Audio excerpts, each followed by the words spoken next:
বকরের সঙ্গে তার ভালোবাসা আছে, আল্লাহর সাথে তার ভালোবাসা আছে না নাই? সরাসরি আল্লাহ আবু বকর সিদ্দিক রাদিয়াল্লাহু তাআলা আনহুকে সালাম দেয়। আল্লাহর সালাম সকলে পায় না, কয়েকজন নবীর আল্লাহর সালাম পেয়েছেন। সালামুন আলা ইব্রাহিম, সালামুন আলা মুসা ওয়া হারুন, সালামুন আলা ইলিয়াসিন, আছে না নাই? ফেরেশতারা সালাম দেয়। ওয়াল মালাইকাতু ইয়াদখুলুনা আলাইহিম মিন কুল্লি বাব, সালামুন আলাইকুম বিমা সাবারতুম ফানি'মা উকবাদ-দার। ফেরেশতারা সালাম দেয়। আল্লাহ সালাম দিয়েছে খাদিজাতুল কুবরা রাদিয়াল্লাহু তাআলা আনহাকে। জোরে বলেন সুবহানাল্লাহ, জোরে বলেন সুবহানাল্লাহ। খাদিজাতুল কুবরা রাদিয়াল্লাহু তাআলা আনহাকে সালাম দেয়। হযরত আবু বকর সিদ্দিক রাদিয়াল্লাহু তাআলা আনহুকে সালাম দেয়। কেমন মুহসিন বান্দা ছিল আমিরুল মুমিনিন হযরত আবু বকর সিদ্দিক রাদিয়াল্লাহু তাআলা আনহু। রাসূলের ওফাতের পরে আবু বকর সিদ্দিক রাদিয়াল্লাহু তাআলা আনহুর কাঁধে যখন ভার পড়ে গেল, দায়িত্ব পড়ে গেল, আবু বকর সিদ্দিক রাদিয়াল্লাহু তাআলা আনহু রাতের বেলা ঘুমান না, এলাকার অলিতে গলিতে ঘোরে, মানুষের কার কি সমস্যা সেইগুলো লক্ষ্য করে, আর দিনের বেলা সেই কাজগুলো পূরণ করার জন্য চেষ্টা করে। কিন্তু হযরত উমর রাদিয়াল্লাহু তাআলা আনহু আবু বকর সিদ্দিক রাদিয়াল্লাহু তাআলা আনহুর সঙ্গে একবারে লাগা। আবু বকর সিদ্দিক রাদিয়াল্লাহু তাআলা আনহু কোথায় যায়, কি করে, কেমন কাজ করে, এগুলো ফলো করে কে? কথা বলেন। হযরত উমর রাদিয়াল্লাহু তাআলা আনহু তিনি আবু বকর সিদ্দিক রাদিয়াল্লাহু তাআলা আনহুকে অনুশীলন করেন, কারণ তার ঘাড়ের মধ্যেও তো দায়িত্ব আসবে, কথা ঠিক কিনা? তিনি ফলো করেন আবু বকর সিদ্দিক রাদিয়াল্লাহু তাআলা আনহু কেমন করে শাসন করেন। হঠাৎ একদিন রাতের অন্ধকারে আবু বকর সিদ্দিক রাদিয়াল্লাহু তাআলা আনহু জীর্ণ শীর্ণ হয়ে ইশার নামাজের পরে আবু বকর সিদ্দিক রাদিয়াল্লাহু তাআলা আনহু বাড়ি থেকে বাইর হয়ে যাচ্ছে। সকল মানুষ ঘুমন্ত অবস্থায় ঘুমিয়ে যাবে। আবু বকর সিদ্দিক রাদিয়াল্লাহু তাআলা আনহু পা পা করে মদিনার অলিতে গলিতে হাঁটা শুরু করে দিলেন। হযরত উমর রাদিয়াল্লাহু তাআলা আনহু ফলো করতেছেন, আবু বকর এবার বাড়ি থেকে বাইর হয়েছে, দেখি কোথায় যায়। আল্লাহর নবীর সাহাবী আবু বকর সিদ্দিক রাদিয়াল্লাহু তাআলা আনহু পা পা করে যখন সামনে যাচ্ছেন, উমর রাদিয়াল্লাহু তাআলা আনহু দেখতে পেলেন আবু বকর নিজ এলাকা ছেড়ে অনেক দূর রওনা করেছে। হযরত উমর রাদিয়াল্লাহু তাআলা আনহু বললেন, যেহেতু দূরে যাবে, আমিও যদি তার একটু সাথী হই তাহলে তার একটু মনের মধ্যে শক্তি আসবে, কথা ঠিক কিনা? হযরত উমর রাদিয়াল্লাহু তাআলা আনহু আবু বকর সিদ্দিক রাদিয়াল্লাহু তাআলা আনহুর কাছে যে বলেন, ভাই কোথায় যাচ্ছেন? রাতের বেলা মানুষ ঘুমাবে, মানুষ আরাম করবে, আপনি আরাম তুই রাস্তায় রাস্তায় ঘোরেন। হযরত উমর রাদিয়াল্লাহু তাআলা আনহু যখন এই কথা জিজ্ঞাসা করলেন, আবু বকর সিদ্দিক রাদিয়াল্লাহু তাআলা আনহু বলেন, মদিনার মধ্যে একজন মহিলা আছে, বৃদ্ধ হয়ে গেছে, অসুস্থ, কয়েকদিন থেকে নিজের কাজ কামগুলো গোছাইতে পারে না। আমি আবু বকর তার একটু শুশ্রূষা করার জন্য যাচ্ছি। আমি আবু বকর তার থাল বাসনগুলো একটু মেজে দিয়ে আসি, ধুইয়া দিয়ে আসি। কেমন ব্যক্তি হলে মুহসিন হয় মুসলমান? হযরত উমর রাদিয়াল্লাহু তাআলা আনহু আশ্চর্য হয়ে গেলেন, মাথা নিচু করলেন, আবু বকর তোমার মতো সাহাবী আমিরুল মুমিনিন মদিনার বৃদ্ধার বাড়িতে যাও থাল বাসন ধুইতে, তার ধোয়ার লোক নাই, সে অসুস্থ, তাই তুমি ধুতে যাও। নিজেকে ধিক্কার দিচ্ছে উমর, আমি কোনোদিন আবু বকরের মতো হতে পারবো না, পারলাম না। এই কথা ভেবে ভেবে নিজেকে আত্মসমালোচনা করতেছে। কিন্তু আমরা পর সমালোচনা করি, আত্মসমালোচনা করতে জানি না, বরঞ্চ পর সমালোচনা করা হারাম, আত্মসমালোচনা করা জায়েজ। আমরা নিজেকে ভুলে যাই, অন্যকে নিয়ে আলোচনা করি। হযরত উমর রাদিয়াল্লাহু তাআলা নিজেকে ধিক্কার দিচ্ছে, মাথাটা নিচু হয়ে গেল। আমিরুল মুমিনিনের মতো একজন মানুষ, আবু বকর সিদ্দিকের মতো একজন মানুষ, একজন বেদবা বৃদ্ধা মহিলার বাড়িতে যাচ্ছে থাল বাসন ধোয়ার জন্য। কি শিক্ষা এখানে! হঠাৎ করে যখন মাথা নিচু করেছেন উমর, মাথা নিচু করার সঙ্গে সঙ্গে তাকিয়ে দেখে আবু বকর সিদ্দিক রাদিয়াল্লাহু তাআলা আনহুর পায়ের মধ্যে জুতা নাই, খালি পায়। হযরত উমর চোখের পানি ছেড়ে দিলেন, ভাই আবু বকর, আপনার পায়ে কেন জুতা নাই? এই মদিনার কত কাঁটাদার পাথর আছে, আপনার পা তো কেটে ফেলবে।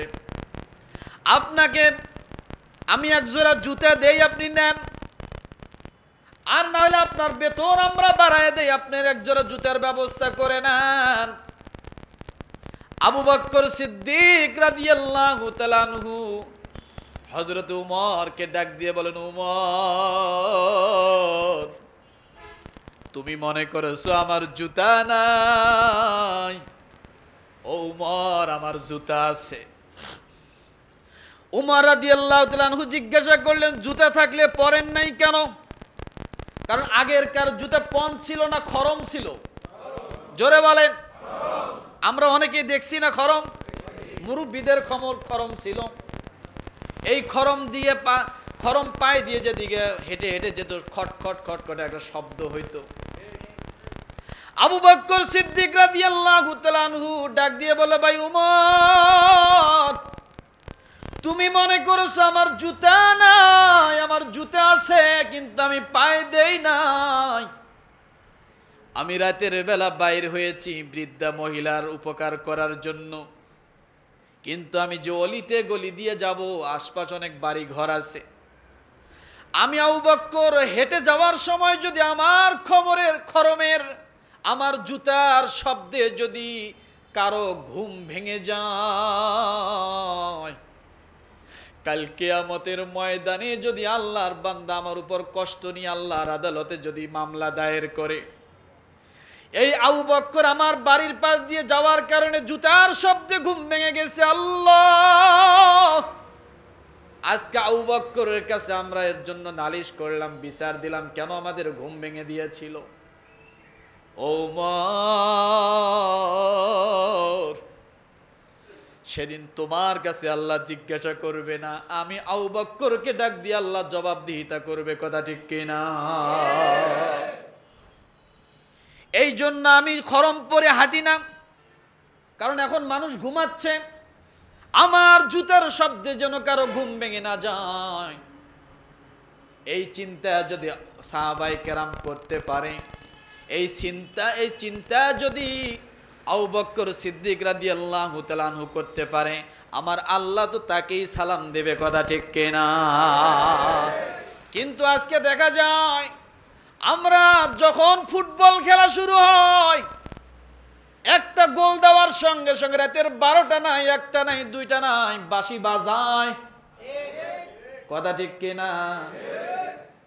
গান বাজায়, ডেক সেট বাজায়, কত আয়োজন, মানুষের ঘুমের ডিস্টার্ব আছে না নাই? জোরে বলেন। এরা কি মুসলমান না? এরা অবশ্যই মুসলমান, কিন্তু বলি মুসলমান, এরা মুসলমান, কিন্তু মুসলমানের ভিতরে এরা মুসলিম। এরা কি? আল্লাহ তাআলা ডাক দিয়ে বলেন, وما كان لهم من أولياء ينصرونهم من دون وما كان قولهم إلا أن قالوا ربنا اغفر لنا ذنوبنا وإسرافنا في أمرنا وثبت أقدامنا وانصرنا على القوم الكافرين রব্বুল আলামিন ডাক দিয়ে বলেন ওই লোকদের দোয়াগুলো কেমন ছিল?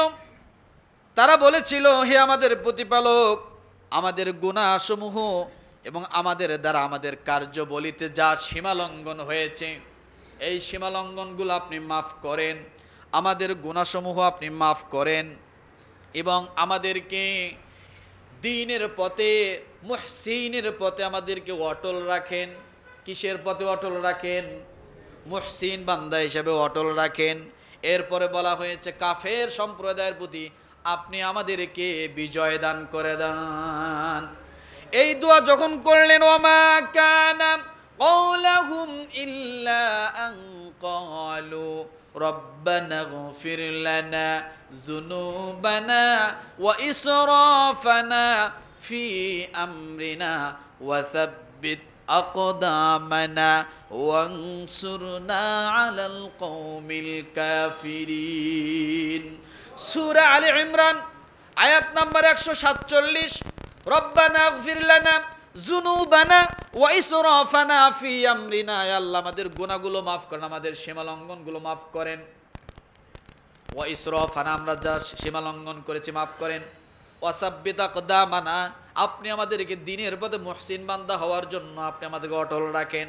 ওয়াসাব্বিত আকদামানা ওয়ানসুরনা আলাল কওমিল কাফিরিন কাফেরদের উপর আপনি আমাদেরকে বিজয় দান করেন। এই দোয়া যদি আপনি আজকে করতে পারেন, আপনার জীবনীতে যদি সূরা আলে ইমরানের 147 নম্বর আয়াতটা যদি ফিট করতে পারেন, আল্লাহ বলেন ফাআতাহুমুল্লাহু সাওয়াবাদ দুনিয়া ওয়া হুসনা সাওয়াবিল আখিরা ওয়াল্লাহু ইউহিব্বুল মুহসিনিন। আল্লাহ সূরা আলে ইমরানের 148 নম্বর আয়াতে আপনার দুয়ার জবাব দিচ্ছেন। আল্লাহ ডাক দিয়ে বলেন, সুতরাং আল্লাহ তাদেরকে সঙ্গে সঙ্গে দুনিয়ার মধ্যে পুরস্কার দান করলেন। কি দান করলেন? পুরস্কার দান করলেন। কি দান করলেন? আল্লাহ রিজিক দান করলেন। কি দান করলেন? এই রিজিকের জীবনে রিজিক শব্দের সবচাইতে বড় ব্যাখ্যা হলো এই দুনিয়ার জীবনে যা কিছু আছে, আপনি যা কিছু দেখেন আর না দেখেন, যা কিছু আছে সব কিছু হলো রিজিকের অন্তর্ভুক্ত। কিসের অন্তর্ভুক্ত? রিজিকের অন্তর্ভুক্ত। আপনি ঈমান এনেছেন, রিজিক পেয়েছেন। আপনি নামাজ পড়েছেন, রিজিক পেয়েছেন। আপনি হজ করেছেন, রিজিক পেয়েছেন। আপনি দাওয়াতের কাজ করেন, রিজিক পেয়েছেন। আপনি দেশের জন্য, মানুষের জন্য, জনতার জন্য, জাতির জন্য খেদমত করেন, এটা আপনার জন্য রিজিক। কি এটা? কি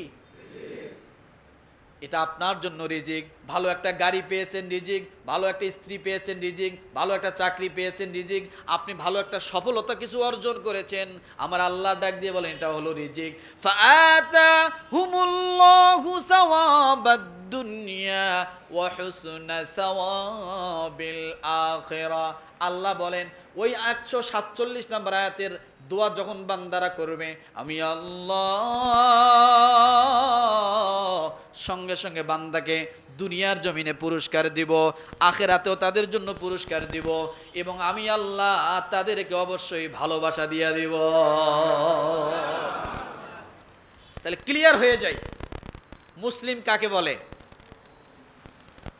বলেন, এই কোরআন আমাদের জন্য, আমরা কোরআনের কি ওয়ারিস সূত্রে মালিক, তাই না? এরপরে আল্লাহ বলছেন এই ওয়ারিস সূত্রে মালিক আল্লাহ কাদেরকে বানাইছেন? মুসলিমদের। জোরে বলেন, মুসলমানদেরকে আল্লাহ কোরআনের ওয়ারিস সূত্রে। মুসলমানের মধ্যে দল কয়টা? কয়টা? কি কি? মুসলিম, মুমিন, মুহসিন। মনে থাকবে, মুসলিম, মুমিন, মুহসিন। মুসলিম কারা? 5 ওয়াক্ত নামাজ পড়ে, যাকাত ঠিক মতো দেয়, সত্য কথা বলে, হালাল হারাম বেঁচে চলে? এটার নাম কি? যে করে না, বছরে 2-1টা জানাজা পড়ে, ঈদের নামাজ পড়ে, হালাল হারাম বলতে কিছু নাই, আছে না? যা কয় তা সবই প্রায় মিথ্যা কথা বলে, নাই মনে হয়? এরা কারা? জালেম মুসলিম। ফামিনহুম যালিমুল লিনাফসি। দ্বিতীয় সংজ্ঞা কি? মুমিন কারা? যারা সমস্ত ফরজ আমলগুলো সঠিকভাবে আদায় করে, ওয়াজিবগুলো সঠিকভাবে আদায় করে, এরপরে আল্লাহর সমস্ত নিষেধগুলো মেনে চলে।